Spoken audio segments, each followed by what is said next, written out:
Well detected cases हैं, अच्छे ढंग से उद्वेलित केसेस हैं जिसमें साक्ष्य की प्रचुरता है। उन कांडों को चिन्हित कर उसको स्पीडी ट्रायल के तहत लिया जाएगा, जो भी गंभीर कांड है।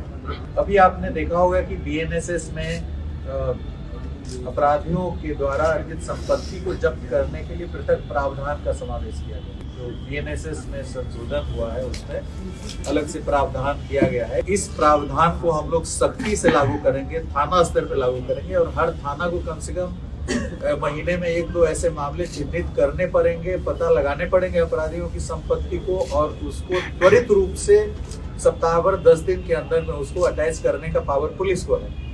तो उसको हम लोग सख्ती से लागू करेंगे। जो नया प्रावधान आया है अभी बीएनएसएस में, जो एनडीपीएस के अंतर्गत है या लीकर जो हमारा प्रोहिबिशन एक्ट है उसके अंतर्गत जो केसेस दर्ज हो रहे हैं, उससे जो संपत्ति अर्जित कर रहे हैं उसको भी लिया जाएगा इस दायरे में। और बड़ा आसान है उसको पता करना कि हमारे जितने चार्जशीटेड लोग हैं, जो चाहे प्रोहिबिशन एक्ट में हो, एनडीपीएस एक्ट में हो, उनकी संपत्ति का पता किया जाएगा।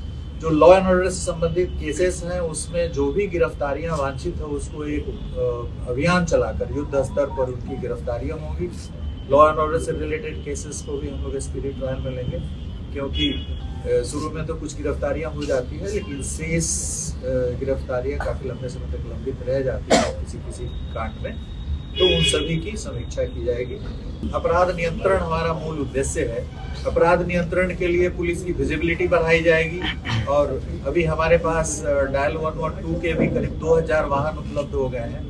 तो डायल 112 हो या थाने के अंदर जो पेट्रोलिंग व्हीकल्स हैं, रोड पेट्रोल्स के लिए भी व्हीकल्स खरीदे गए हैं। तो पेट्रोलिंग पे हमारी नजर रहेगी कि पेपर लीक के संबंध में नियमों को भी आप जानती हैं जो संशोधन हुआ है, नियमों में संशोधन हुआ है, उसमें भी धार लाने का प्रयास किया गया है। आपने भी देखा कि कांस्टेबल एग्जाम हुआ, उसमें किसी भी तरह की कोई त्रुटि नहीं हुई।